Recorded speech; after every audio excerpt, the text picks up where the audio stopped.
ನಮಸ್ಕಾರ ಆಚಾರ.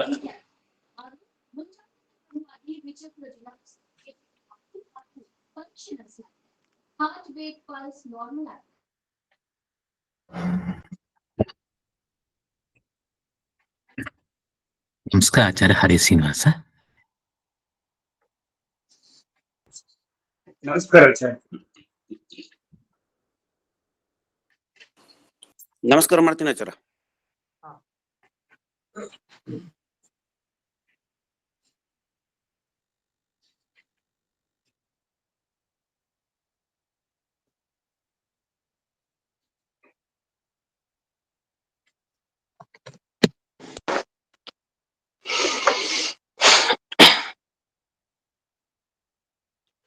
ಸುಮತಿಭಿರನುಮೇಯಂ ಶುಭ್ರಕಾಜಂ ಸಖಾಜಂ ಸುಖಮಜಮನಪಾಜಂ ಮುಕ್ತ್ಯುಪಾಜಂ ವಿಮಾಜಂ ನೃಹಜಮಹಮಮೇಜಂ ಧ್ಯೇಯಮಾಮ್ನಾಜಗೇಯಂ ಸದಜಮಸದಜೇಜಂ ಶ್ರೀಸಹಾಜಂ ಭಜೇಜಂ ತಪಸ್ವಾಧ್ಯಾಯ ಶುಶ್ರೂಷಾ ಕೃಷ್ಣಪೂಜಾರತಂ ಮುನಿಂ ವಿಶ್ವೇಶಮಿಷ್ಟದಂ ವಂದೇ ಪರಿವ್ರಾಟ್ ಚಕ್ರವರ್ತಿನಂ. ಶ್ರೀ ಗುರುಭ್ಯೋ ನಮಃ. ಹರಿ ಓಂ. ಶ್ರಿಯಃ ಪತ್ಯೆ ನಿತ್ಯಾ ಗಣಿತ ಗುಣಮಾಣಿಕ್ಯ ವಿಶದ ಪ್ರಭಾ ಜಾಲೋಲ್ಲಾಸೋಪಹತ ಸಕಲಾವದ್ಯ ತಮಸೆ ಜಗಜ್ಜನ್ಮಸ್ಥೇಮ ಪ್ರಳಯ ರಚನಾಶೀಲ ಬಪುಷೆ ನಮೋ ಶೇಷಾಂನಾಯ ಸ್ಮೃತಿ ಹೃದಯ ದೀಪ್ತಾಯ ಹರಜೆ ಯೇನ ಪ್ರಾದುರಭಾವಿ ಭೂಮಿ ವಲಯೆ ವ್ಯಸ್ತಾರಿ ಗೋಸಂತತಿ ಪ್ರಾಬೋಧಿ ಶ್ರುತಿ ಪಂಕಜಂ ಕರುಣಯಾ ಪ್ರಕಾಶಿತತ್ವಂ ಪರಂ ಧ್ವಾಂತಂ ಧ್ವಂಸಮನಾಜಿ ಸಾಧುನಿಕರಶ್ಚಾಕಾರಿ ಸನ್ಮಾರ್ಗಗಃ ತೇನ ವ್ಯಾಸದಿವಾಕರೇಣ ಸತತಂ ಮಾತ್ಯಾಜಿ ಮೇ ಮಾನಸಂ ವ್ಯಾಪ್ತಿರ್ಯಸ್ಯ ನಿಜೇ ನಿಜೇ ನಮಃಸ ಪಕ್ಷೇ ಸಪಕ್ಷೇ ಸ್ಥಿತಿಃ ವ್ಯಾವೃತ್ತಿಶ್ಚ ವಿಪಕ್ಷತೋಥ ವಿಷದೆ ಸಕ್ತಿರ್ನ ವೈಬಾಧಿತೆ ನೈವಾಸ್ತಿ ಪ್ರತಿಪಕ್ಷಯುಕ್ತಿರತುಲಂ ಶುದ್ಧಂ ಪ್ರಮಾಣಂ ಸಮೇ ಭೂಯಾತ್ ತತ್ವವಿನಿರ್ಣಯಾಯ ಭಗವಾನ್ ಆನಂದತೀರ್ಥೋ ಮುನಿಃ ಭವತಿ ಯದನುಭಾವಾತ್ಯೇಡಮೂಕೋऽಪಿ ವಾಗ್ಮಿ ಜಡಮತಿರಪಿ ಜಂತುರ್ಜಾಯತೆ ಪ್ರಾಜ್ಞಮೌಲಿಃ ಸಕಲವಚನ ಚೇತೋ ದೇವತಾ ಭಾರತಿ ಸಾ ಮಮ ವಚಸಿ ನಿಧತ್ತಾಂ ಸನ್ನಿಧಿಂ ಮಾನಸೇ ಚ ರಮಾ ನಿವಾಸೋಚಿತವಾಸ ಭೂಮಿಃ ಸನ್ಯಾಯ ರತ್ನಾವಲಿ ಜನ್ಮ ಭೂಮಿಃ ವೈರಾಗ್ಯ ಭಾಗ್ಯೋ ಮಮ ಪದ್ಮನಾಭತೀರ್ಥಾಮೃತಾಬ್ಧಿರ್ಭವತಾತ್ ವಿಭೂತ್ಯೈ ಪದವಾಕ್ಯ ಪ್ರಮಾಣ ಜ್ಞಾನ ಪ್ರತಿವಾದಿ ಮದಚ್ಛಿದಃ ಶ್ರೀಮದಕ್ಷೋಭ್ಯತೀರ್ಥಾಖ್ಯಾನುಪತಿಷ್ಠೆ ಗುರೂನ್ ಮಮ ಶ್ರೀಮದಾನಂದ ತೀರ್ಥಾರ್ಯ ಸನ್ಮನಸ್ಸರಸಿ ಭುವಿ ಅನುವ್ಯಾಖ್ಯಾನ ನಲಿನೆ ಚಂಚರಿ ಕತಿಮೇ ಮನಃ ನ ಶಬ್ದಾಬ್ಧೌ ಗಾಢಾಃ ನ ಚ ನಿಗಮ ಚರ್ಚಾಸು ಚತುರಾಃ ನ ಚ ನ್ಯಾಯೇ ಪ್ರೌಢಾಃ ನ ಚ ವಿದಿತ ವೇದ್ಯ ಅಪಿ ವಯಂ ಪರಂ ಶ್ರೀಮತ್ಪೂರ್ಣ ಪ್ರಮತಿ ಗುರು ಕಾರುಣ್ಯ ಸರಣಿಂ ಪ್ರಪನ್ನಾಮಾನ್ಯಾಸ್ಮಃ ಕಿಮಪಿ ಚ ವದಂತೋಪಿ ಮಹತಾಂ. ಓಂ ನಾರಾಯಣಂ ನಿಖಿಲ ಪೂರ್ಣ ಗುಣೈಕದೇಹಂ ನಿರ್ದೋಷಮಾಪ್ಯತಮಮಪ್ಯಖಿಲೈಃ ಸುವಾಕ್ಯೈಃ ಅಸ್ಯೋದ್ಭವಾದಿದಮಶೇಷ ವಿಶೇಷತೋಪಿ ವಂದ್ಯಂ ಸದಾ ಪ್ರಿಯತಮಂ ಮಮ ಸನ್ನಮಾಮಿ. ಕುಪಿತಾ ಹಿ ಪಣಚ್ಛಾಯಾ ಸಮೀಕೃತ್ಯ ಪರಂ ಸುಖಂ ಸೇವಂತೆ ಯತ್ಪದಂ ಧೀರಾಸ್ತಂ ಭಜೆ ವಲ್ಲಭಂ ಶ್ರಿಯಃ.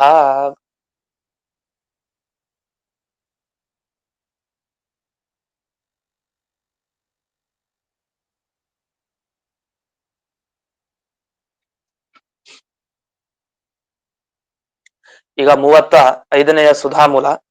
ಇದರಲ್ಲಿ ಒಂದು ಆಕ್ಷೇಪವನ್ನ ಮೊದಲಿಗೆ ಮಾಡ್ತಾ ಇದ್ದಾರೆ. ಇಲ್ಲಿವರೆಗೂ ಜೀವರು ಭಗವಂತನ ಪ್ರತಿಬಿಂಬ ಅಂತ ಹೇಳಿದ್ರಿ, ಆದ್ರೆ ಸರಿ ಇಲ್ಲ. ಯಾಕೆಂದ್ರೆ ದೃಷ್ಟಾಂತ ಕೊಡ್ಬೇಕಾದ್ರೆ ಸರಿಯಾಗಿ ದೃಷ್ಟಾಂತ ಕೊಡ್ಬೇಕು. ಯಾವುದು ದೃಷ್ಟಾಂತದಲ್ಲಿ ಪೂರ್ತಿ ಇರತ್ತೋ ಅಂಶಗಳು ಅಷ್ಟು ಇದ್ರಲ್ಲಿ ಕಾಣಬೇಕು. ಅದೇ ನಾವು ಉದಾಹರಣೆ ಕೊಡ್ತೀವಿ ಅಂದ್ರೆ ಎಚ್ಚರದಲ್ಲಿರ್ಬೇಕು, ತುಂಬಾ ಸಾಮ್ಯ ಇರ್ಬೇಕು, ಹೋಲಿಕೆ ಇರ್ಬೇಕು ತುಂಬಾ. ಈಗ ಚಂದನ ತರ ಮುಖ ಇದೆ ಅಂದ್ರೆ ದುಂಡಗಿರ್ಬೇಕು, ಗುಂಡಗಿರ್ಬೇಕು ಅವನ ಮುಖ. ಮತ್ತೆ ಚಂದ್ರನ ತರಹ ಅವನ ಮುಖ ನೋಡಿದ್ರೆ ಸಂತೋಷ ಆಗ್ಬೇಕು, ತಂಪಾಗಬೇಕು. ಈ ರೀತಿ ಚಂದ್ರನ ತರ ಅವನು ಬಿಳಿಗಿರ್ಬೇಕು. ಈ ರೀತಿ ಹಲವು ಗುಣಗಳು ಅದೆಲ್ಲ ಸೇರ್ಕೊಂಡಿದ್ರೆ ಓ ಇವನ ಮುಖ ಅದು ಚಂದ್ರನಂತೆ ಇದೆ ಅಂತ ವರ್ಣನೆ ಮಾಡೋದು ಸರಿ. ಇದೇ ರೀತಿ ಇದೆಲ್ಲ ಶಾಸ್ತ್ರದಲ್ಲಿ ಬರೋ ಉದಾಹರಣೆ. ಚಂದ್ರನ ತರ ಮುಖ ಇದೆ, ಸೂರ್ಯನ ತರ ಮುಖ ಇದೆ ಅಂತ. ಸಾಮಾನ್ಯ ಸೂರ್ಯನ ತರ ಮುಖ ಇದೆ ಅಂತ ವರ್ಣಿಸಿದ್ದಿಲ್ಲ, ಹೆಚ್ಚಾಗಿ ಚಂದ್ರನ ತರ ಮುಖ ಇದೆ ಅಂತ ವರ್ಣಿಸಿದ್ದಾರೆ. ಇದು ಯಾಕೆಂದ್ರೆ ಶಾಸ್ತ್ರದ ಉದಾಹರಣೆಗಳನ್ನೇ ಕೊಟ್ರೆ ಮತ್ತೆ ಮುಂದೆ ಎಲ್ಲಾರು ಶಾಸ್ತ್ರದ ಉದಾಹರಣೆ ಬಂದ್ರೆ ಅನುಕೂಲ ಆಗತ್ತೆ. ಅದು ಶಾಸ್ತ್ರೀಯ ಉದಾಹರಣೆ. ಚಂದ್ರ ಇವ ಮುಖಂ ಅಂತ ಹೇಳ್ತಾ ಇರ್ತಾರೆ. ಪ್ರಕೃತ ಇಲ್ಲಿ ಯಾವುದನ್ನು ಉದಾಹರಣೆ ಕೊಟ್ರು? ನೀರ್ನಲ್ಲಿ ಕಾಣೋ ಸೂರ್ಯನಿಗೆ ಜೊತೆಗೆ ಕನ್ನಡಿಲ್ ಕಾಣುವಂತ ಮುಖ ಏನಿದೆ ಆ ತರಹ ಜೀವರು ನಾವಿದ್ದೀವಿ. ಯಾರಿಗೆ? ಭಗವಂತನಿಗಿದ್ದೀವಿ ಅಂತ ಕೊಟ್ರು. ಆದ್ರೆ ಹೋಲಿಕೆನೇ ಇಲ್ಲ ಸರಿಯಾಗಿ. ತುಂಬಾ ಹೋಲಿಕೆ ಇದ್ರೆ ಮಾತ್ರ ಉದಾಹರಣೆ ಕೊಡ್ಬೇಕು, ಆದ್ರೆ ತುಂಬಾ ಹೋಲಿಕೆ ಇಲ್ಲ. ಯಾಕೆಂದ್ರೆ ಈಗಾಗಲೇ ವ್ಯತ್ಯಾಸ ನಾವು ನೋಡಿದ್ವಿ. ಕನ್ನಡಿಲ್ ಕಾಣುವಂತ ಮುಖ ಅದು ಜಡ, ಹಾಗಾದ್ರೆ ಪ್ರತಿಬಿಂಬ ಜಡವಾಗಿರುತ್ತೆ. ಹಾಗೆ ನೀರಿನಲ್ಲಿ ಕಾಣುವಂತಹ ಸೂರ್ಯ ಜಡ. ನಾವು ಪ್ರತಿಬಿಂಬ ಅಂತ ಅನ್ನಿಸ್ಕೊಳ್ತೀವಿ ನಿಜ, ಅದೇ ನಾವು ಜಡ ಅಲ್ಲ, ನಾವು ಚೇತನ. ಮತ್ ಹಾಗಾದ್ರೆ ನಾವು ಪ್ರತಿಬಿಂಬ ಆಗ್ಲಿಕ್ಕೆ ಹೇಗ್ ಸಾಧ್ಯ? ಎಷ್ಟೋ ಪ್ರತಿಬಿಂಬದ ಬಗ್ಗೆ ಮಾತನಾಡ್ತೀವಿ, ಆದ್ರೆ ಆ ಪ್ರತಿಬಿಂಬ ನಾವಾಗ್ಲಿಕ್ಕೆ ಸಾಧ್ಯ ಇಲ್ವಲ್ಲ ಅಂತ ಪ್ರಶ್ನೆ. ಅದಕ್ಕೆ ಹೇಳ್ತಾರೆ, ಅಯ್ಯೋ ಎಲ್ಲಾ ಹೋಲಿಕೆ ಇರ್ಬೇಕು ಅಂತಿಲ್ಲ.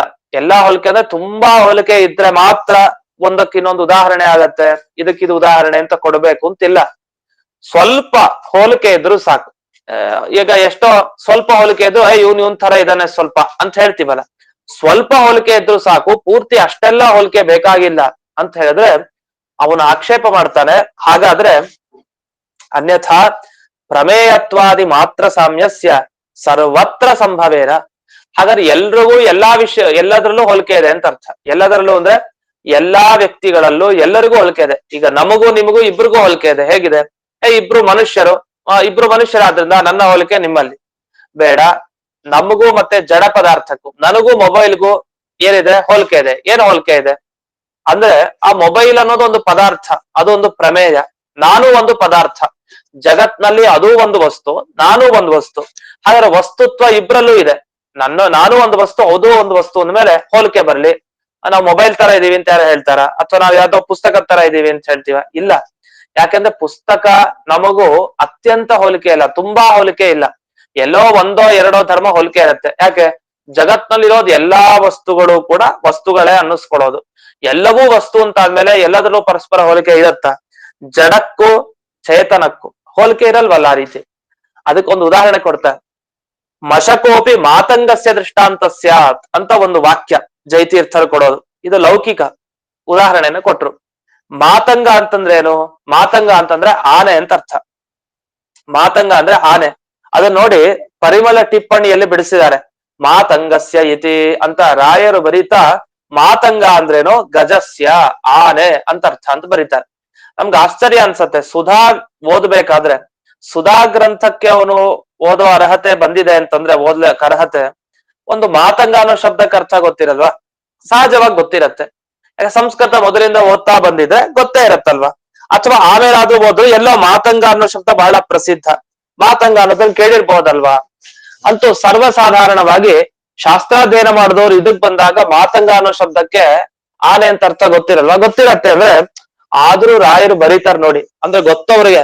ನಾವ್ ಎಷ್ಟು ಓದಿದ್ರು ಕೂಡ ಮಾತಂಗ ಶಬ್ದ ಕೊರೆಗೆ ಬರ್ತೇ ಹೋಗ್ಬಿಡ್ತೀವಿ, ಗೊತ್ತಾಗಲ್ಲ ಅರ್ಥ. ಸಂಸ್ಕೃತ ಶಬ್ದಗಳಿಗೆ ಎಷ್ಟು ಅರ್ಥ ಗೊತ್ತಿದ್ರು ಮರೆಯೋದ್ ಸಹಜ, ಅಥವಾ ಕನ್ಫ್ಯೂಷನ್ ಆಗ್ಬೋದು. ಮಾತಂಗ ಶಬ್ದಕ್ಕೆ ಏನೋ ಬೇರೆ ಅರ್ಥ ಮಾಡ್ಕೊಂಡಿರ್ಬೋದು. ಆದ್ರೆ ಇಂತಹ ಸಂದರ್ಭದಲ್ಲಿ ಅವ್ರು ಬಿಡಲ್ಲ. ಮಾತಂಗ ಅಂದ್ರೆ ಆನೆ ಅಂತ ಅರ್ಥ ಬರೀತಾರೆ. ಇದ್ ಯಾಕಂದ್ರೆ ವಿದ್ಯಾರ್ಥಿಗಳಿಗೆ ಉಪಯೋಗ ಆಗ್ಲಿ ಅಂತ. ಅವ್ರಿಗೆ ಗೊತ್ತಿಲ್ವಾ? ಅವ್ರಿಗೆ ಚೆನ್ನಾಗೇ ಗೊತ್ತಿದೆ. ಆದ್ರೆ ಇಂಥ ಒಂದು ಸಣ್ಣ ಶಬ್ದಕ್ಕೆ ಯಾಕೆ ಅರ್ಥ ಬರೀತಾರೆ ಅಂತ ಅನ್ಸತ್ತೆ. ಆದ್ರೆ ಆ ಸಣ್ಣ ಶಬ್ದಕ್ಕೆ ಅರ್ಥ ಬರೀದೆ ಅಂದ್ರೆ ನಮಗ್ ಗೊತ್ತೇ ಆಗಲ್ಲ. ಆದ್ರೆ ಮಶಕ ಅಂತ ಇನ್ನೊಂದು ಶಬ್ದ ಬಂತು. ಮಶಕ ಅನ್ನೋ ಶಬ್ದಕ್ಕೆ ಅರ್ಥ ಬರೆಯಲ್ಲ ರಾಯರು. ಮಶಕ ಅಂದ್ರೇನು? ಸೊಳ್ಳೆ ಅಂತ ಅರ್ಥ.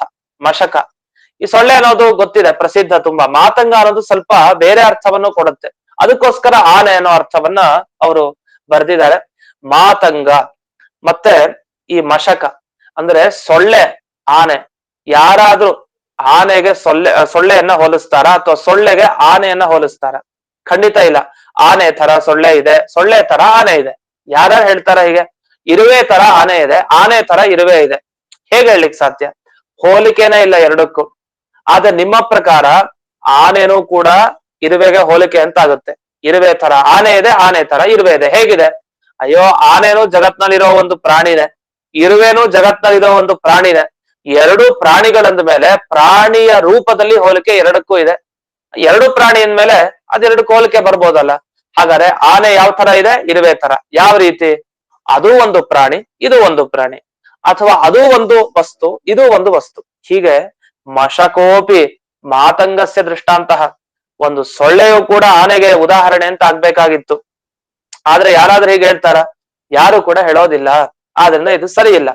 ಅದಕ್ಕೆ ಮೊದಲು ನಮಗೊಂದು ಉತ್ತರ ಕೊಡ್ತಾರೆ. ಏನಂತ? ಆಚಾರ್ಯರು ಕೊಡ್ತಾರೆ ಉತ್ತರ. ಯಾರು ಹೇಳಿದ್ ನಿಮ್ಗೆ? ನಾತಿ ಸಾಮ್ಯಂ ನಿದರ್ಶನೆ. ಒಂದು ಉದಾಹರಣೆ ಕೊಡ್ಬೇಕಾದ್ರೆ ತುಂಬಾ ಹೋಲಿಕೆ ಇರಬೇಕು ಅಂತ ಇಲ್ಲವೇ ಇಲ್ಲ. ನಾವೇನ್ ಅನ್ಕೊಂಡಿದೀವಿ, ಯಾವ ಧರ್ಮ ಸಾಧನೆ ಮಾಡ್ಲಿಕ್ಕೆ ಹೊರಟಿದೀವಿ, ನಮ್ಮ ಉದ್ದೇಶ ಏನಿದೆ, ಅಂತ ಧರ್ಮಗಳ ಹೋಲಿಕೆ ಬಂದ್ರೆ ಸಾಕು. ಎಲ್ಲಾ ಧರ್ಮಗಳ ಹೋಲಿಕೆ ತುಂಬಾ ಇರ್ಬೇಕು ಅಂತ ಇಲ್ವೇ ಇಲ್ಲ. ಹಂಗ್ ನೋಡಿದ್ರೆ ನಾವು ಯಾವುದಕ್ಕೂ ಹೋಲಿಸ್ಲಿಕ್ಕೆ ಬರಲ್ಲ. ಈಗ ಚಂದ್ರನ ತರ ಮುಖ ಇದೆ ಅಂದ್ರೆ ಅಬ್ಬಬ್ಬ ಎಷ್ಟು ಧರ್ಮ ಹೇಳ್ತೀವಿ ಚಂದ್ರನ ತರ. ನೋಡಿ, ಚಂದ್ರ ವರ್ತುಲಾಕಾರದಲ್ಲಿ ಇದ್ದಾನೆ, ಗುಂಡಕ್ಕಿದ್ದಾನೆ. ಇವನ ಮುಖ ಏನಿದೆ, ಅವನು ಗುಂಡಕ್ಕಿದ್ದಾನೆ, ಸರಿ. ಆಮೇಲೆ ಅವನು ಬೆಳ್ಳಕ್ಕಿದ್ದಾನೆ ಚಂದ್ರ, ಇವನು ಕೂಡ ಬೆಳ್ಳಕ್ಕಿದ್ದಾನೆ, ಎರಡಾಯ್ತು. ಮೂರನೇ ಧರ್ಮ ಏನ್ ಹೇಳ್ಬೋದು? ಚಂದ್ರನ್ ನೋಡಿದ್ರೆ ತಂಪಾಗತ್ತೆ ಎಲ್ರಿಗೂ, ಇವನ್ ನೋಡಿದ್ರು ತಂಪಾಗತ್ತೆ. ಯಾಕೆ? ಸಾತ್ವಿಕ, ಮೌನ ಸ್ವಭಾವ, ಜಾಸ್ತಿ ಮಾತಾಡಲ್ಲ, ಮಾತಾಡ್ತು ಚೆನ್ನಾಗಿ ಮಾತಾಡ್ತಾನೆ, ತಂಪು ಯಾವತ್ತು. ಸರಿ, ಮೂರು ಧರ್ಮ ಹೋಲಿಕೆ ಕೊಡ್ಬೋದು. ಇದಾದ್ಮೇಲೆ ಇನ್ಯಾವ ಧರ್ಮ ಕೊಡ್ಲಿಕ್ಕೆ ಸಾಧ್ಯ? ಆಯ್ತು, ಇನ್ನೂ ಎರಡು ಕೊಟ್ವಿ ಅಂತ ಅನ್ಕೊಳ್ಳಿ. ಅತಿ ಸಾಮ್ಯ ಇಲ್ಲ. ಚಂದ್ರ ಎಲ್ಲಿದ್ದಾನೆ? ಆಕಾಶದಲ್ಲಿರೋ ಚಂದ್ರ, ಭೂಮಿ ಮೇಲಿರೋ ನಾವು, ನಮಗೂ ಅವನಿಗೂ ಅಂಥ ಹೋಲಿಕೆ, ಪೂರ್ಣ ಹೋಲಿಕೆ ಬರತ್ತಾ? ಬರೋದಿಲ್ಲ. ಮತ್ ಹಾಗಾದ್ರೆ ಚಂದ್ರನ ತರ ಮುಖ ಇದೆ ಅಂತ ಹೇಳೋದು ಹೇಗೆ? ಹಾಗಾದ್ರೆ ಎಲ್ಲೂ ಕೂಡ ಉದಾಹರಣೆ ಕೊಡ್ಲಿಕ್ಕೆ ಸಾಧ್ಯ ಇಲ್ಲ ನಿಮ್ಗೆ.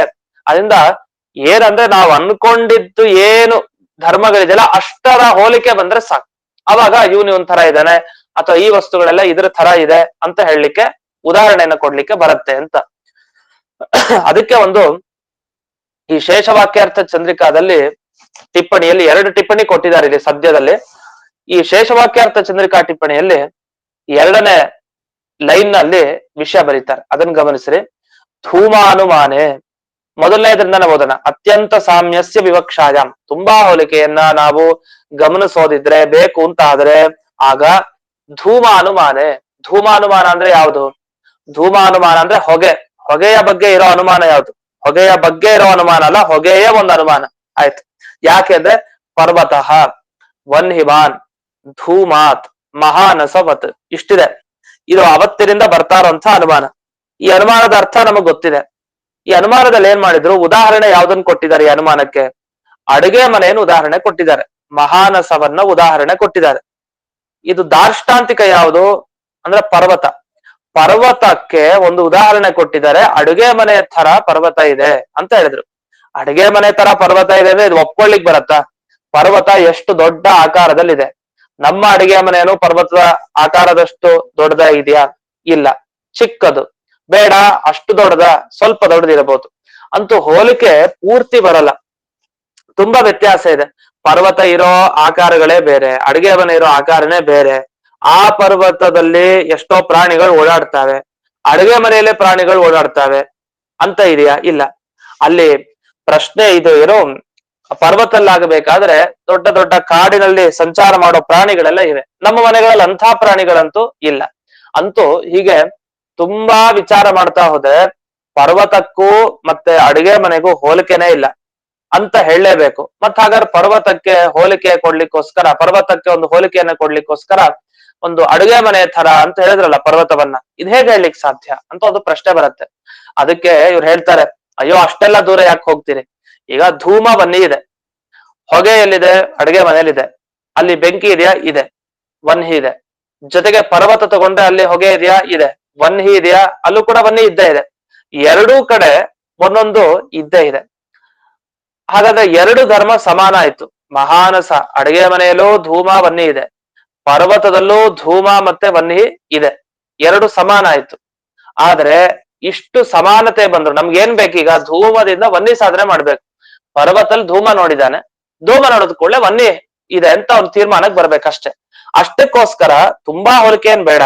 ಅಲ್ಲಿ ಅಡುಗೆ ಮನೇಲಿ 2 ನೋಡಿದ್ರೆ ಸಾಕು, ಆ ಪರ್ವತದಲ್ಲೂ ಅದ್ 2 ಸಿಕ್ಕಿದ್ರೆ ನಮಗ್ ಸಾಕು ಅಷ್ಟೇ. ಆದ್ರೆ ಹಾಗಲ್ವಂತೆ. ಇಲ್ಲೂ ಕೂಡ ಉದಾಹರಣೆ ಕೊಡ್ಬೇಕಾದ್ರೆ ಗಮನಿಸ್ಬೇಕು, ವ್ಯತ್ಯಾಸ ಇದೆ. ನಿಮ್ ತರ ತುಂಬಾ ಹೋಲಿಕೆ ಇರ್ಬೇಕು ಅಂದ್ರೆ ನೋಡಿ, ಆ ಹೊಗೆ ಯಾವ್ದ್ರದ್ದು? ಅದು ಮಹಾನಸದಲ್ಲಿರುವ ಧೂಮ, ಅದು ಮಹಾನಸದಲ್ಲಿರುವ ವನ್ಹಿ. ಅಂದ್ರೆ ಅಡುಗೆ ಮನೆಯ ಹೊಗೆ ಅಡುಗೆ ಮನೆಯ ಬೆಂಕಿ. ಈ ಎರಡು ಪರ್ವತದಲ್ಲಿ ಬರ್ಲಿಕ್ಕೆ ಸಾಧ್ಯನಾ? ಅದ್ ಬರ್ಲಿಕ್ಕೆ ಸಾಧ್ಯ ಇಲ್ಲ. ಪರ್ವತದಲ್ಲಿ ಕಾಣೋ ಹೊಗೆನೆ ಬೇರೆ, ಮತ್ತೆ ಅಡುಗೆ ಮನೆಯಲ್ಲಿ ಕಾಣುವಂತ ಹೊಗೆ ಧೂಮ ಏನಿದೆ ಅದೇ ಬೇರೆ, ಮತ್ತೆ ಅಡುಗೆ ಮನೆಯಲ್ಲಿ ಕಾಣುವಂತಹ ವನ್ಹಿ ಅದು ಬೇರೆ, ಪರ್ವತದಲ್ಲಿ ಕಾಣೋ ವನ್ಹಿ ಅದು ಬೇರೆ. ಈ ಎರಡರಲ್ಲೂ ಇರೋದ್ ಬೇರೆ ಬೇರೆ ಧರ್ಮ ಅಂದ್ರೆ ಹೋಲಿಕೆ ಹೇಕೊಳ್ಲಿಕ್ ಬರುತ್ತೆ. ಅದ್ರಲ್ಲಿರೋ ಧರ್ಮ ಇದ್ರಲ್ಲಿ ಬರ್ಬೇಕಲ್ಲ ಪೂರ್ತಿ ಅಂತ ಅದನ್ನ ಇಲ್ಲಿ ವಿವರಿಸ್ತಾರೆ. ಪರ್ವತ ಮಹಾನಸಯೋಹೋ ಸತ್ಯಪಿ ಸಾಮ್ಯೆ. ನಿಜವಾಗಿ ಪರ್ವತ ಮಹಾನಸದಲ್ಲಿ ಕೆಲವು ದೃಷ್ಟಿಯಲ್ಲಿ ಹೋಲಿಕೆ ಇದೆ, ಆದರೆ ಪರ್ವತತ್ವ ಮಹಾನಸತ್ವಾಭ್ಯಾಂ ವೈಷಮ್ಯೇಣ. ಇಲ್ಲಿ ಇನ್ನೊಂದು ಕಾರಣ ಕೊಡ್ತಾರೆ. ಏನೇ ಆಗ್ಲಿ ಪರ್ವತದಲ್ಲಿ ಮಹಾನಸದಲ್ಲಿ ವ್ಯತ್ಯಾಸ ಏನಿದೆ, ಅದು ಪರ್ವತ ಪರ್ವತ, ಇದು ಮಹಾನಸ ಇದು ಮಹಾನಸ. ಉದಾಹರಣೆಗೆ ಮನುಷ್ಯರಿಬ್ರು ಬಂದ್ರು, ಮನುಷ್ಯತ್ವ ಇಬ್ರಲ್ಲೂ ಇದೆ, ಹಾಗಂತ ಹೇಳಿ ಇಬ್ರು ಒಬ್ರೇ ಅಲ್ಲ, ಇಬ್ರು ಬೇರೆ ಬೇರೆ. ಯಾಕೆ? ಇವನಲ್ಲಿರೋ ಮನುಷ್ಯತ್ವನೇ ಬೇರೆ, ಅವನಲ್ಲಿರೋ ಮನುಷ್ಯತ್ವನೇ ಬೇರೆ. ಇದು ಒಂದು ಹೇಳ್ಬೋದು. ಏನೇ ಆಗ್ಲಿ ಇಬ್ರಲ್ಲಿ ಇರೋದು ಮನುಷ್ಯತ್ವ ತಾನೆ, ಅದನ್ನ ಒಂದೇ ಅಂತ ಹೇಳೋಣ ಅಂದ್ರೆ ಹಾಗಲ್ಲ. ಅವನು ಒಬ್ಬನ ಹೆಸರು ರಾಮ, ಇನ್ನೊಬ್ಬನ ಹೆಸರು ಕೃಷ್ಣ. ರಾಮನಲ್ಲಿ ರಾಮತ್ವ ಇದೆ, ಕೃಷ್ಣನಲ್ಲಿ ಕೃಷ್ಣತ್ವ ಇದೆ. ಕೃಷ್ಣತ್ವ ಅಂದ್ರೆ ಅದು ಕೃಷ್ಣನಲ್ಲಿ ಮಾತ್ರ ಇರೋ ಧರ್ಮ, ಅವನ ಸ್ವರೂಪ ಯೋಗ್ಯತೆ ಅಂತೀವಲ್ಲ ಸ್ವರೂಪ ಅದು. ಇನ್ನು ರಾಮನಲ್ಲಿ ರಾಮತ್ವ ಇದೆ, ಅದು ರಾಮನಲ್ಲಿ ಮಾತ್ರ ಇರೋ ಧರ್ಮ, ಅದು ಬೇರೆಯವರಲ್ಲಿ ಬರಲ್ಲ. ಅದನ್ನ ರಾಮತ್ವ ಎಂದಿಗೂ ಕೃಷ್ಣನಲ್ಲಿ ಬರಲ್ಲ, ಕೃಷ್ಣತ್ವ ಎಂದಿಗೂ ರಾಮನಲ್ಲಿ ಬರಲ್ಲ. ಹಾಗಾದ್ರೆ ಇಬ್ಬರು ವ್ಯಕ್ತಿಗಳು ರಾಮಕೃಷ್ಣರಲ್ಲಿ ಪರಸ್ಪರ ಇರೋಂತಹ ಧರ್ಮ ಅಂದ್ರೆ ರಾಮತ್ವ ಹಾಗೆ ಕೃಷ್ಣತ್ವ ಒಬ್ರಲ್ಲಿ ಇನ್ನೊಬ್ರಲ್ಲಿ ಬರ್ಲಿಕ್ಕೆ ಸಾಧ್ಯ ಇಲ್ಲ. ಹಾಗಾದ್ರೆ ಅವ್ರಿಗೆ ಹೋಲಿಕೆ ಕೊಡೋದು ಹೇಗೆ ಅಂದ್ರೆ, ಹೋಲಿಕೆ ಕೊಡ್ಬೇಕಾದ್ರೆ ತುಂಬಾ ಧರ್ಮಗಳು ಅಂತ ಬೇಡ, ನಾವ್ ಏನು ಸಾಧನೆ ಮಾಡ್ಲಿಕ್ಕೆ ಹೋಗಿದೀವಿ, ಯಾವ ರೀತಿ ವ್ಯಾಪ್ತಿ ಹೇಳ್ಬೇಕಾಗಿದೆ, ಎಲ್ಲೆಲ್ಲಿ ಧೂಮ ಇದೆಯೋ ಅಲ್ಲಲ್ಲಿ ವನ್ನಿ ಇದೆ ಅಂತ ವ್ಯಾಪ್ತಿ ಹೇಳಲಿಕ್ಕೆ ಹೊರಟಿದೀವಿ. ಇಂಥ ವ್ಯಾಪ್ತಿ ಹೇಳ್ಬೇಕಾದ್ರೆ ಧೂಮ ಬೇಕು ವನ್ನಿ ಬೇಕು, ಇವೆರಡು ಅಲ್ಲಲ್ಲಿ ಇದೆಯಾ ಸಾಕು. ಅದು ಪರ್ವತ ಧೂಮನೋ ಅದು ಮಹಾನಸ ಧೂಮನೋ ಅದು ಬೇರೆ ವಿಷಯ. ಅಂತೂ ಧೂಮ ಅಂತೂ ಅಲ್ಲಿದೆ ಪರ್ವತದಲ್ಲಿ, ಇಲ್ಲೂ ಕೂಡ ಮಹಾನಸದಲ್ಲಿ ಧೂಮ ಅಂತೂ ಇದೆ. ಇನ್ನು ಅದೇ ರೀತಿ ಇಲ್ಲಿ ವನ್ನಿ ಇದೆ, ಅಲ್ಲೂ ಕೂಡ ವನ್ನಿ ಇದೆ ಅಂತ ಸಾಧನೆ ಮಾಡ್ತೀವಿ ಇಷ್ಟೇ. ಈ ಅಭಿಪ್ರಾಯವನ್ನ ಇಟ್ಟುಕೊಂಡು ಇಲ್ಲಿ ವಿವರಣೆ ಮಾಡ್ತಾರೆ. ಇದೆಲ್ಲ ಶೇಷವಾಕ್ಯಾರ್ಥ ಚಂದ್ರಿಕಾ ಟಿಪ್ಪಣಿಯ ವಿಚಾರವನ್ನ ಹೇಳಿದೆ ಇಲ್ಲಿವರೆಗೂ. ಈಗ ಸುಧಾ ಮೂಲಕ್ಕೆ ಬರೋಣ. ಮೇಲಿದಕ್ಕೆ ಇದು ನಿದರ್ಶನ ಅಂತ ಒಂದು ಶಬ್ದ ಬಳಸಿದ್ದಾರೆ. ನಿದರ್ಶನ ಅಂದ್ರೆ ಏನು? ಸಾಮಾನ್ಯ ನಿದರ್ಶನ ಕೊಡೋದು ಅಂದ್ರೆ ದೃಷ್ಟಾಂತ ಕೊಡೋದು ಅಂತ. ನಮ್ಗೆ ಸ್ವಲ್ಪ ನಿದರ್ಶನ ಅಂತ ಕನ್ನಡದಲ್ಲೂ ಬಳಸ್ತಾರೆ, ನಿದರ್ಶನ ಅನ್ನೋ ಶಬ್ದ. ಆ ನಿದರ್ಶನ ಅಂದ್ರೆ ಉದಾಹರಣೆ, ದೃಷ್ಟಾಂತ ಅಂತ ಅರ್ಥ. ಸಂಸ್ಕೃತದಲ್ಲಿ ನಿದರ್ಶನ ಶಬ್ದಕ್ಕೆ ಏನ್ ಅರ್ಥ ಅಂದ್ರೆ ದೃಷ್ಟಾಂತ ಅಂತ ಅರ್ಥ ನಿಜ, ಆದ್ರೆ ಯಾವ ರೀತಿ ಅರ್ಥ ಬೆಳೆಸ್ತಾರೆ ನೋಡಿ. ನಿದರ್ಶ್ಯತೆ ಅಂದೇನರ್ಥ? ಸಾಧ್ಯೇನ ಸಾಧನಸ್ಯ ವ್ಯಾಪ್ತಿ ಅತ್ರ. ನಿದರ್ಶ್ಯತೆ ಅಂದ್ರೆ ತೋರಿಸಲ್ಪಡುತ್ತೆ ಅಂತ ಅರ್ಥ. ಏನಂತ ತೋರಿಸ್ತೀರಿ ಅಂದ್ರೆ ಸಾಧ್ಯದೊಂದಿಗೆ ಸಾಧನಕ್ಕೆ ಇರುವ ಸಂಬಂಧ, ವ್ಯಾಪ್ತಿ, ಅವಿನಾಭಾವ, ಇದನ್ನ ಯಾವುದರಲ್ಲಿ ತೋರಿಸ್ತೀವೋ ಅದನ್ನ ದೃಷ್ಟಾಂತ ನಿದರ್ಶನ ಅಂತ ಕರಿತೀವಿ. ಅಂದ್ರೆ ಯಾವ ಸ್ಥಳದಲ್ಲಿ ನೀವು ಹೇತು ಸಾಧ್ಯ ಎರಡೂ ಕೂಡ ಇದೆ ಅಂದ್ರೆ ಅದರ ಜೊತೆಗೆ ಇದಿದೆ, ಇದರ ಜೊತೆಗೆ ಇದಿದೆ ಅಂತ ಯಾವ ಸ್ಥಳದಲ್ಲಿ ತೋರಿಸ್ತಿರೋ ಅಂತ ಸ್ಥಳವನ್ನ ನಿದರ್ಶನ ಅಂತ ಕರಿತೀವಿ. ಉದಾಹರಣೆಗೆ ಮಹಾನಸ ತಗೊಳ್ಳೋಣ, ಅಂದ್ರೆ ಅಡುಗೆ ಮನೆ. ಆ ಮಹಾನಸದಲ್ಲಿ ನಾವು ಸಾಧನೆ ಮಾಡ್ಲಿಕ್ಕೆ ಏನ್ ಹೋಗ್ತಾ ಇದೀವಿ, ಪರ್ವತದಲ್ಲಿ ವನ್ಹಿ ಇರಬೇಕು ಅಂತ ಅದು ಇದ್ದೇ ಇದೆ ಅಂತ ನಿಶ್ಚಯ ಮಾಡ್ಲಿಕ್ಕೆ ಹೋಗಿದೀವಿ. ಪರ್ವತದಲ್ಲಿ ವನ್ಹಿ ಇದ್ದೇ ಇದೆ ಅಂತ ತೀರ್ಮಾನ ಮಾಡ್ಲಿಕ್ಕೆ ಹೋಗಿದೀವಿ. ಯಾಕೆ ಅಂದ್ರೆ ಪರ್ವತದ ಮೇಲೆ ನಾವು ಧೂಮವನ್ನ ನೋಡ್ತಾ ಇದ್ದೀವಿ. ಅಲ್ಲಿ ಧೂಮ ಏನು ಯಾವ್ದ ಕಾರಣ? ವನ್ಹಿ ಇದೆ ಅಂತ ತಿಳಿಲಿಕ್ಕೆ ಕಾರಣ ಧೂಮ. ಹಾಗಾದ್ರೆ ಧೂಮ ಸಾಧನ, ಅದು ಕಾರಣ. ಸಾಧ್ಯ ಅಂದ್ರೆ ವನ್ಹಿ. ಹಾಗಾದ್ರೆ ಈ ವನ್ಹಿ ಮತ್ತೆ ಧೂಮ, ಸಾಧ್ಯ ಸಾಧನ, ಈ ಎರಡಕ್ಕೂ ಅವಿನಾಭಾವ ಸಂಬಂಧ ಇದೆ. ಅಂದ್ರೆ ಒಂದನ್ನೊಂದು ಬಿಟ್ಟಿರೋದಿಲ್ಲ. ಅಲ್ಲಿ ಧೂಮ ಎಂದಿಗೂ ವನ್ಹಿಯನ್ನ ಬಿಟ್ಟು ಇರೋದಿಲ್ಲ, ವನ್ಹಿ ಮಾತ್ರ ಧೂಮವನ್ನ ಬಿಟ್ಟಿರ್ಬೋದು, ಅದ್ ಬೇರೆ ವಿಷಯ. ಅಂತೂ ಧೂಮ ವನ್ಹಿಯನ್ನ ಬಿಟ್ಟಿರೋದಿಲ್ಲ. ಯಾಕೆ? ಅದು ಹುಟ್ಟೋದೇ ವನ್ಹಿಯಿಂದ, ಯಾವುದು? ಧೂಮ. ಆದ್ರಿಂದ ಈ ವನ್ಹಿ ಧೂಮಗಳಿಗೆ ಇರುವಂತ ಅವಿನಾಭಾವ ಸಂಬಂಧ ಏನಿದೆ, ಇದು ಎಲ್ಲಿ ತೋರ್ತಾ ಇದೆ? ಅಡುಗೆ ಮನೆಯಲ್ಲಿ ತೋರ್ತಾ ಇದೆ. ಹಾಗಾದ್ರೆ ಯಾವ ಸ್ಥಳದಲ್ಲಿ ಅಂದ್ರೆ ಯಾವ ಸ್ಥಳ ಅಂದ್ರೆ ಅಡುಗೆ ಮನೆ ಅನ್ನೋ ಸ್ಥಳದಲ್ಲಿ ಈ ಹೇತು ಸಾಧ್ಯಗಳ ಸಂಬಂಧ ತೋರ್ತಾ ಇದೆ, ಆದ್ರಿಂದ ಅದನ್ನ ನಿದರ್ಶನ ದೃಷ್ಟಾಂತ ಅಂತ ಕರಿತೀವಿ ಅಂತ. ಇದು ನಿದರ್ಶನಂ ಅನ್ನೋ ಶಬ್ದಕ್ಕೆ ವಿವರಣೆ ಮಾಡಿತ್ತು. ಆದ್ರಿಂದ ಏನಾಯ್ತು? ಸಾಧ್ಯ ಸಾಧನ ಧರ್ಮ ಸಾಮ್ಯಮೇವ ದಾರ್ಷ್ಟಾಂತಿಕೇನ ತತ್ರ ಅನ್ವೇಷ್ಟವ್ಯಂ ನತು ಅತಿ ಸಾಮ್ಯಂ. ಇದು ಜಯತೀರ್ಥರ ಪ್ರಧಾನ ವಾಕ್ಯ. ಅತಿಯಾದ ಹೋಲಿಕೆ ಬೇಕಾಗಿಲ್ಲ. ಹೋಲಿಕೆ ಕೊಡೋದು ನಮಗೆ ಏನು ಬೇಕೋ, ಏನು ಸಾಧನೆ ಮಾಡ್ಲಿಕ್ಕೆ ಹೊರಟಿದೀವೋ ಅಷ್ಟು ಹೋಲಿಕೆ ಇದ್ರೆ ಸಾಕು. ಇಲ್ಲ ಅಂದ್ರೆ ಯಾವುದೇ ಅನುಮಾನವನ್ನು ಪ್ರಯೋಗ ಮಾಡ್ಲಿಕ್ಕೆ ಸಾಧ್ಯ ಇಲ್ಲ. ಪರ್ವತೋ ಮನಿವಾನ್ ಧೂಮಾತ್ ಅನ್ನೋದನ್ನು ಹೇಳಲಿಕ್ ಬರಲ್ಲ. ಯಾಕೆಂದ್ರೆ ಅದು ಪರ್ವತ, ಇದು ಮಹಾನಸ, ಎರಡಕ್ಕೆ ಸಂಬಂಧವೇ ಇಲ್ಲ.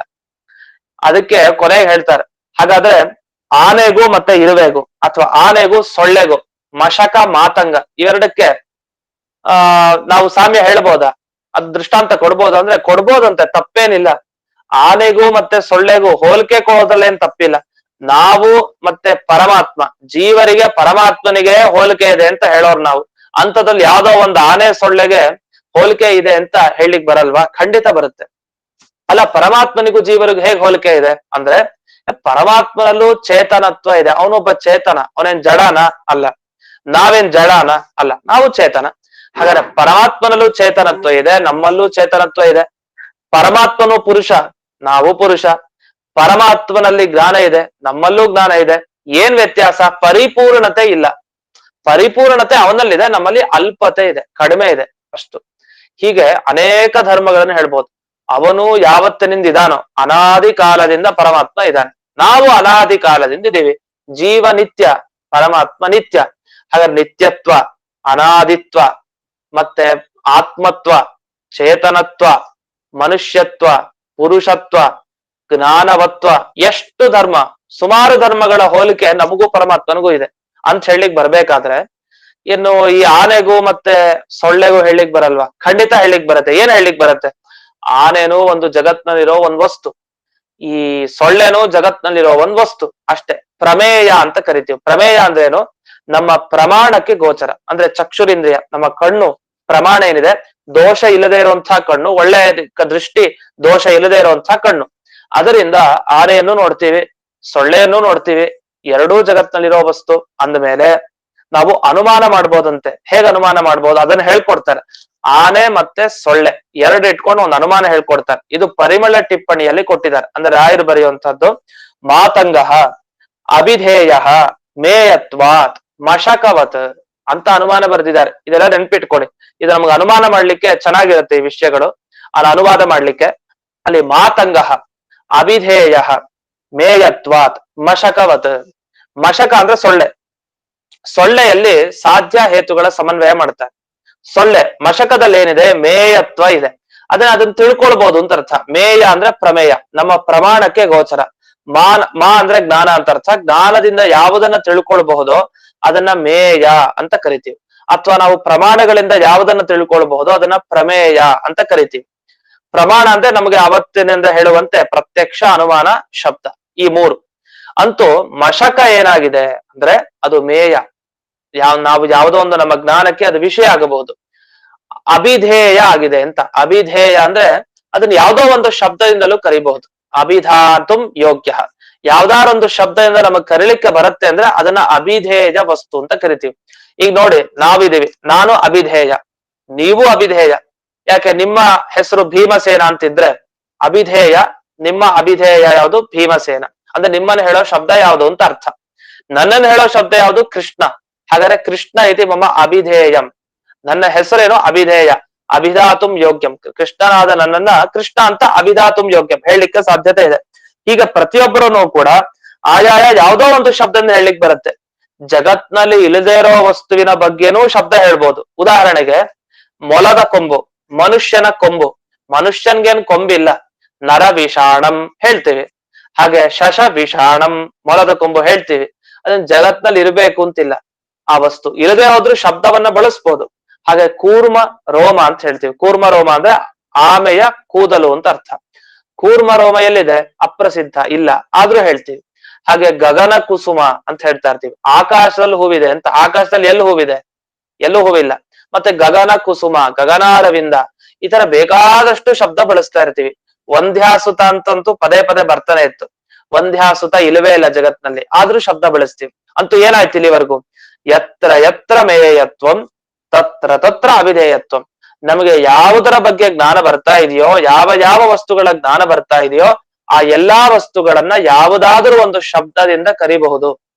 ಇದಕ್ಕೆ ಉದಾಹರಣೆ ಯಾವುದು? ಸೊಳ್ಳೆ. ಸೊಳ್ಳೆ ನಮಗೆ ಜ್ಞಾನಕ್ಕೆ ತೋರುತ್ತೆ, ನಮಗೆ ಅದರ ಜ್ಞಾನ ಬರುತ್ತೆ. ಅದನ್ನ ಮಶಕ ಅನ್ನೋ ಶಬ್ದದಿಂದ ನಾವು ಕರಿತಾ ಇದೀವಿ. ಅದೇ ತರ ಆನೆಯು ಕೂಡ ನಮ್ಮ ಜ್ಞಾನಕ್ಕೆ ವಿಷಯ, ನಾವು ಅದನ್ನ ಜ್ಞಾನದಿಂದ ತಿಳ್ಕೊಳ್ಬಹುದು. ಆದ್ರಿಂದ ಅದನ್ನ ಮಾತಂಗ, ಗಜ ಅಂತ ಈ ರೀತಿ ಶಬ್ದಗಳಿಂದ ಕರಿತೀವಿ ಅಂತ. ಹೀಗೆ ಮಾತಂಗ, ಅಭಿಧೇಯ, ಮೇಯತ್ವಾತ್, ಮಶಕವತ್ ಅಂತ ಈ ರೀತಿ ಈ ಧರ್ಮಗಳನ್ನ ಇಟ್ಕೊಂಡ್ರೆ ಆನೆಗೂ ಸೊಳ್ಳೆಗೂ ಹೋಲಿಕೆ ಇದೆ. ಯಾಕೆ ಮೇಯತ್ವ ಅಭಿಧೇಯತ್ವ ಎರಡರಲ್ಲೂ ಇದೆ ಅಂತ ಈ ರೀತಿ ಹೋಲಿಕೆಯನ್ನು ಕೊಡ್ಬೋದು. ಇಷ್ಟಾದ್ಮೇಲೆ ಈ ಪರಮಾತ್ಮನಿಗೂ ನಮಗೂ ಹೋಲಿಕೆ ಇದೆ ಅಂತ ಹೇಳಿದ್ರು. ಹೋಲಿಕೆಯನ್ನ ನೀಡಬೇಕಾದ್ರೆ ಬರೀ ನಮಗಷ್ಟೇ ಅಲ್ಲ, ಮೋಕ್ಷದಲ್ಲಿರೋ ಜೀವರು ಇರ್ತಾರಲ್ಲ, ಆ ಮೋಕ್ಷದಲ್ಲಿರೋ ಜೀವರು ಕೂಡ ಪರಮಾತ್ಮನ ಪ್ರತಿಬಿಂಬ ಅಂತ ಹೇಳಿದ್ರು. ಆದ್ರೆ ಸಾಮ್ಯ ಏನು, ಹೋಲಿಕೆ ಏನು ಅಂತ ಒಂದು ಚರ್ಚೆ ಇದೆ. ಆ ಚರ್ಚೆ ಏನು ಅಂತ ನಾಳೆ ದಿವಸ ಅದನ್ನ ನೋಡೋಣ ಅಂತ ಹೇಳ್ತಾ ಇಂದಿನ ಪಾಠವನ್ನ ಅಸ್ಮದ್ ಗುರುವಂತರ್ಗತ ವ್ಯಾಸತೀರ್ಥ ಗುರುವಂತರ್ಗತ ಭಾರತೀ ರಮಣ ಮುಖ್ಯ ಪ್ರಾಣಾಂತರ್ಗತ ಶ್ರೀವನ್ ಮೂಲ ಗೋಪಾಲ ಕೃಷ್ಣನಿಗೆ ಅರ್ಪಣೆ ಮಾಡ್ತೇನೆ. ಶ್ರೀಕೃಷ್ಣ ಅರ್ಪಣ. ನಮಸ್ಕಾರ ನಮಸ್ಕಾರ ಮಾಡ್ತೇನೆ. ನಮಸ್ಕಾರ ಆಚಾರ್ಯ. ನಮಸ್ಕಾರ ಆಚಾರ್ಯ. ನಮಸ್ಕಾರ ಆಚಾರ್ಯ. ಹಾ, ನಾಳೆ ಪಾಠ ಇದೆ ಇದೆ ಇದೆ.